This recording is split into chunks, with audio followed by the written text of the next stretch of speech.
We believe in institutions, government, guilds, families, schools, universities, the church. We recognize that in our age of individualism, institutions are often painted as the enemy. We try to change that, seeking to shape the character of today's most formative institutions while exploring what kind of reimagined social architecture might compel the next generation's trust. So we have the grounding of it theologically in Principle 1. We have the agency and activity and constructiveness of what it means to be human in the world in the second one.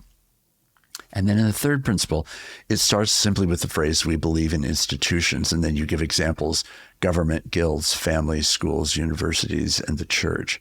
So by the time you get to the third principle, it's not about turning to individual agency, though you give plenty of supporting material for why individual agency would matter.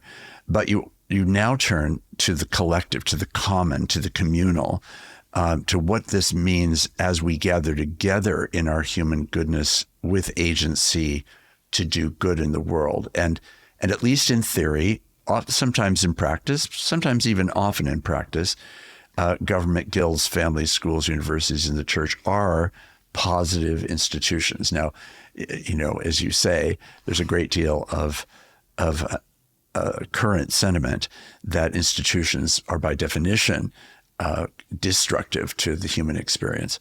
But in fact, you're turning that on its head and acknowledging that it can do that.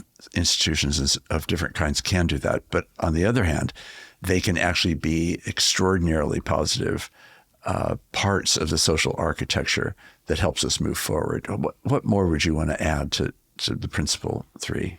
I guess I would say that, much to my surprise, this number 3 principle, or maybe I shouldn't be so surprised, because in some ways it's the most, I would say, boilerplate sentence. I feel it felt like the least original thing to say. And this is a direct, not the whole thing, but that we believe in institutions is a direct carry on from what Comment has always said. And so that was also partly for me during my tenure. Even in our age of such distrust of institution, of course, much of it legitimate, was a way to honor that and then challenge myself and my team and our authors to hold on to this as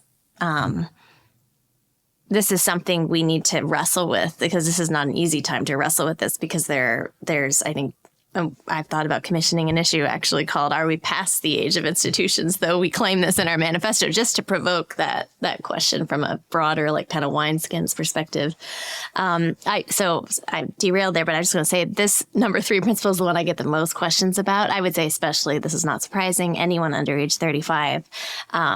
I always get asked, why do you believe that? Why do you believe in institutions? Why? You don't need to. They're gone. They're dead. They're bad. Right. So that's been actually a little surprising to me, that this one has felt the most controversial of our convictions, at least on its face. You said it so well, Mark, says there's very little I can add. I think part of this, again, was a desire to honor like our target reader who do lead institutions and are whether they're colleges or police departments or hospitals or networks of hospitals or all kinds of businesses, et cetera. Those who are finding themselves working within Congress or at a local level or whatever. And there's an attempt at real like maturity here, that we are beginning with this sort of age-old, or at least 2,000-year-old, in terms of Christ becoming man, although as Christians we believe Christ was there at the beginning of all things. So you're kind of going back to the ancient, trying to then give people agency, and then you're trying to describe whether institutional forms change, which we're very open to them changing at Comment, but that we all need forms, and we need collective forms that are ordered to transmit craft, to transmit a code, to get things done across generations, to achieve social change across generations. They may not always be the front actors. Sometimes they might be more in the base of the seedbed.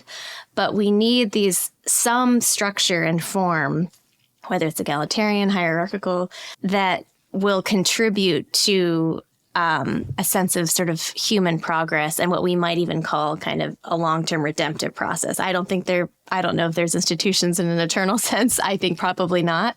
But I think we still want to say we want to put a flag in here because fundamentally we don't totally believe in the individual alone. It was trying to reharness almost like a covenantal imagination. What does a covenantal imagination look like in the 21st century where you feel a sense of debt and owing and obligation. And these are channels within which, more than you might think, say, when you're 21 years old, institutions are channels within which healthy institutions are channels within which you can actually realize your sense of agency in a way that might be more moving than you ever would have imagined just by yourself. I think this is actually the most provocative, even if it's the most boilerplate. It's boilerplate for another moment. It's provocative for this moment. Maybe right now. Yeah. And partly because institutions are being redefined, they're blowing up, they're being blown up. All kinds of things are happening. So it could have been that you could have said, we believe in the collective and the communal rather than we believe in institutions. So just say a bit more about why use the institutional and, in a way, formally structural language as opposed to the communal language. That's a great question. I mean, some would say, like I think, mutual friend, Yuval Levin, who, by the way, is to be credited with the earlier principle in terms of we believe it's a time to build. He wrote a beautiful book about that some years back. Right. But he would say, and I've loved when I was in his presence and he said this 6 months ago, he said, I think, I'm not too worried about America, just to take our country as an example. He's like, I think, honestly, all the tumult we're experiencing, we're just having a big fight about what community means. And I was like, wow, that is such a diplomatic frame on what I'm feeling as like a major earthquake and war, quasi-civil war at times in our polarized worldviews. But I do think Make America Great Again is a kind of community in a sense. And you can use a collective communitarian language, which I sort of consider myself a bit of a communitarian. I love a lot of that language. But there's something about it that I often feel is a bit naive to human nature. And I'm not really a Calvinist, but I do believe we are frail and our loves are not always the most well ordered. And there's something about institutions as in their structured form that do sort of save us from our weaknesses. And I think what you're finding now, whether you want to call it sort of parts of the activist left or the ways in which social movements have bubbled up early on Twitter and then out into the streets in certain ideological quarters, and then what we see, say, in the MAGA movement, just to take those two examples on the U.S. side, you could argue maybe new institutions are being born, but I don't see an institutional imagination. I don't see a lot of constructive skills, which institution building requires. And I frankly, a lot of the time, see a lot more cult of personality, which is great at fueling, quote, community, and certainly kind of whether you want to call it tribe or, it's great at fueling a sense of the collective crowd and fueling those passions and kind of, some might even say on either side, like cult-like dynamics.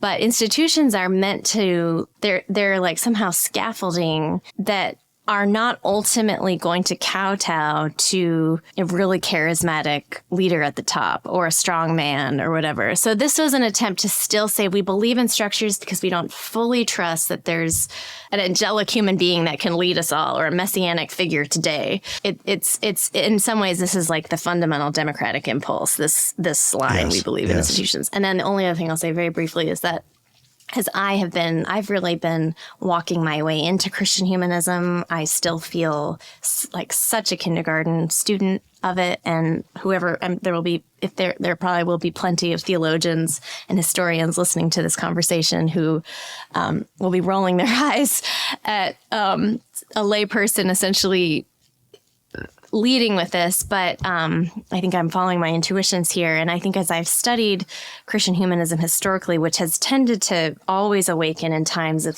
felt civilizational transition or kind of era change. Right.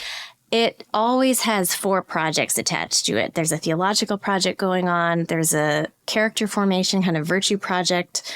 There is a civil and political economy project, and there's an aesthetic project. And this is going all the way back to like the 1st century. And you can trace this through the medieval period. You can trace this in the Renaissance. You can trace this, and specifically, I think with the 3rd one, that civil political economy project, that is fundamentally an institution building project. And as someone who's studied virtue formation, that is also tends to be an institutional project. So I think that that's all kind of in the background of this number 3.